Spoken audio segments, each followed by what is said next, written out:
All right, guys, so next in the Sparrow builds, you see I've got the back spacers right here. So what I'm gonna do is I had these oversized by about 4 thousandths. So that will allow me to be able to bring each side into the final tolerances and make sure that they're super flat through surface grinding. So that's what I'm gonna be doing right now. And what that does is that basically prevents any light gaps between the scales and the back spacer.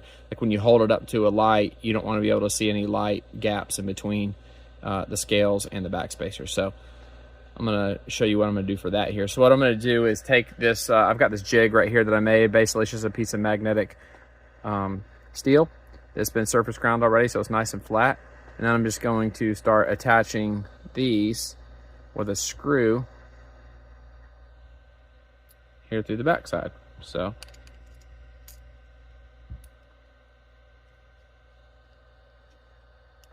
and what that'll do is just fix it like that, and it'll allow me to plane that surface down a little bit. So all right, guys, so I just want to show you real quick what I mean by a light gap. This block of steel has been surface ground, so it's perfectly flat. And with these back spacers being such a small part, and just during the machining process, it's hard not to get not to have them kind of suck into the end mill or have any warp and that kind of thing. So that's why I'm going to surface grind them. So I want to show you what I mean when I say that. So you can see that gap right there towards the tail end. And you hold it up to the light, and we don't want that in between the scales and the back spacers. So we'll get that fixed here. All right, so here you can see I have them all mounted. And yes, this will also double as a lock insert grinding fixture, which I'll show you later. But yeah, now I can surface grind the tops of these perfectly flat and then flip them over and do the other side. So let's get started. All right, so check it out.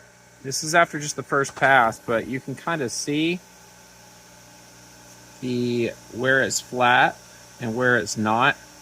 Where the shinier spots are, that's what I just surface ground.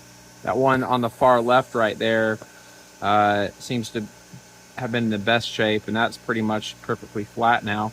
But you can see some dark spots that are the leftover spots from machining on these other pieces. So we want to make those perfectly flat and parallel from side to side.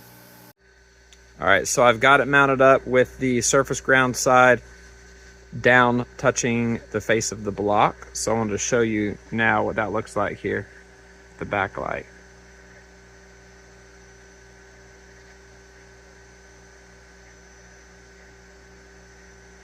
There's no light gaps at all now.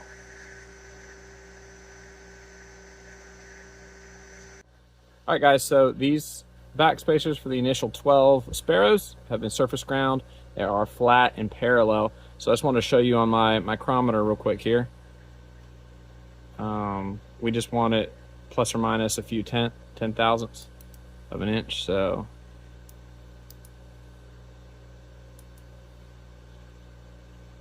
the goal was 152 thousandths exactly. So it looks like, oh, sorry, a little hard to do on camera here. I like to check it in a few different areas across the back spacer. See, that's 152 and 1/10, 152 and 2/10, 152 even. So yeah, we are within a couple 10 thousandths of an inch across the surface. So that is very, very good for titanium. So we're ready to rock and roll and move on to the next step.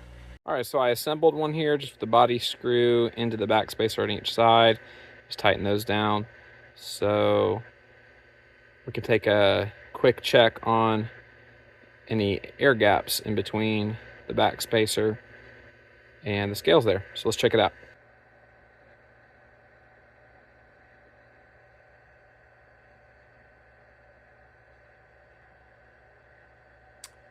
So as you can see, we have a great fit up in between the back spacer and the scales.